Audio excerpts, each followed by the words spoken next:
Hello everyone. So today's our topic is smoke testing. Basically smoke testing होती क्या है ये हम देखते हैं, और ये वेरी वेरी इंपॉर्टेंट टॉपिक है क्योंकि हर जगह पूछा जाता है मोस्टली इंटरव्यूज में कि स्मोक टेस्टिंग बेसिकली होती क्या है।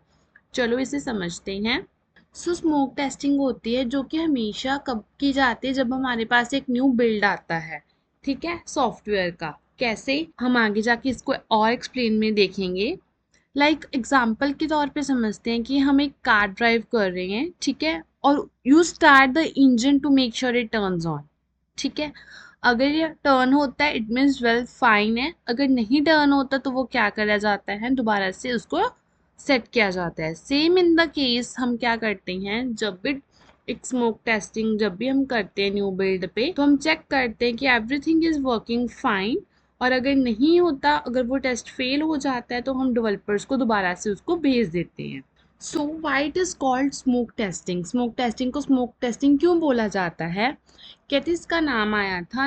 पुराने टाइम में क्या होता था, जो भी इंजीनियर्स थे वो अपने डिवाइस को चेक करते थे कि उसमें स्मोक तो नहीं निकल रहा। अगर वो स्मोक निकलता होता था कोई भी हार्डवेयर डिवाइस में, तो वो बोलते थे इसमें कुछ ना कुछ रॉन्ग है। इन द सेम वे अब हम क्या करते हैं, क्विक टेस्ट करते हैं, श्योर करते हैं कि सारी फंक्शनैलिटीज सही से काम कर रही है, नहीं सही से काम कर रही है। अगर कोई भी फंक्शनैलिटी क्रिटिकल फेल हो जाती है तो हमारी टेस्टिंग वहीं स्टॉप हो जाएगी, और जो बिल्ड आया है वो दोबारा से डेवलपर को सेंड कर दिया जाएगा फिक्स करने के लिए।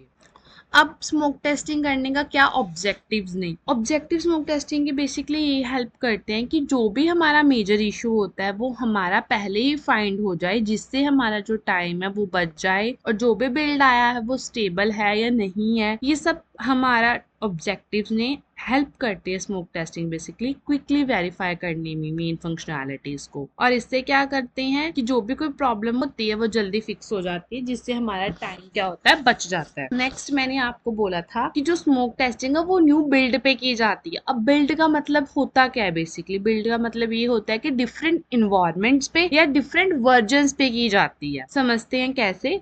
जैसे न्यू बिल्ड आ गया हमारे पास, तो अगर हमारी वेबसाइट में या तो क्या आ सकते हैं, डिफरेंट इन्वायरमेंट आ सकती हैं। कौन कौन से आ सकते हैं? डेवलपमेंट इन्वायरमेंट होता है, जो कि फर्स्ट इन्वायरमेंट होता है, इनिशियली होता है, जिसमें क्या की जाती है, स्मोक टेस्टिंग की जाती है चेक करने के लिए कि डेवलपमेंट इन्वायरमेंट में कोई भी फंक्शनैलिटीज इफेक्ट तो नहीं कर रही। सेकंड हमारा होता है टेस्ट इन्वायरमेंट। टेस्ट इन्वायरमेंट जिसको हम क्यूए इन्वायरमेंट भी बोल देते हैं। इसमें बेसिकली ये चेक किया जाता है कि जो हमारी वेबसाइट है वो एक्चुअल यूजर अगर उसको यूज करेगा तो उसको सही से समझ आएगी ना, न्यू बिल्ड मतलब स्टेबल है या नहीं। फिर नेक्स्ट आ जाता है स्टेजिंग इन्वायरमेंट, जो कि एक तरह का क्या होता है, लाइव इन्वायरमेंट की तरह ही होता है, ठीक है, जिसको हम बोल सकते हैं प्री लाइव इन्वायरमेंट होता है, जिसमें क्या होता है, एक्चुअल यूजर्स को देने से पहले मेक श्योर किया जाता है कि सब कुछ सही से काम कर रहा है या नहीं सही से काम कर रहा। फिर आ जाता है हमारा लास्ट में प्रोडक्शन इन्वायरमेंट। प्रोडक्शन इन्वायरमेंट एक तरह का लाइव इन्वायरमेंट ही होता है। जैसे रियल यूजर अगर उसको यूज करेंगे तो वो देखेंगे कि ना कोई फंक्शनैलिटी इफेक्ट नहीं कर रही है ना, तो मतलब कि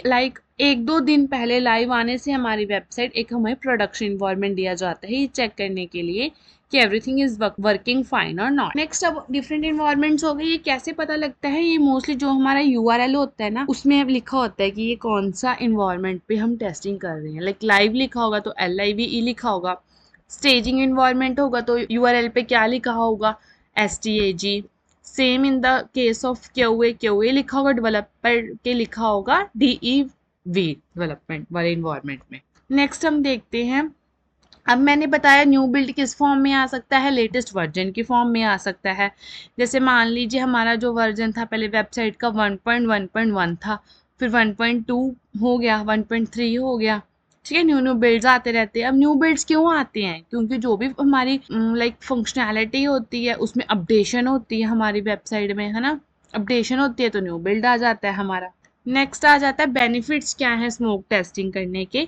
एक तो क्विकली फाइंड मेजर इशू, हम क्विकली फाइंड कर सकते हैं, टाइम सेव करता है, एफर्ट्स नहीं ज़्यादा लगते, इम्प्रूव करता है बिल्ड की क्वालिटी को, fast feedback to the developers, एक जल्दी से फीडबैक दे सकते हैं ताकि कोई भी इशू हो डेवलपर्स जल्दी से जल्दी फिक्स कर दे, build confident in this software कि सब कुछ क्या है, सही से काम कर रहा है। So this is all about this smoke testing. Hope आपको समझ आ गया होगा। This is very very much important. Thank you.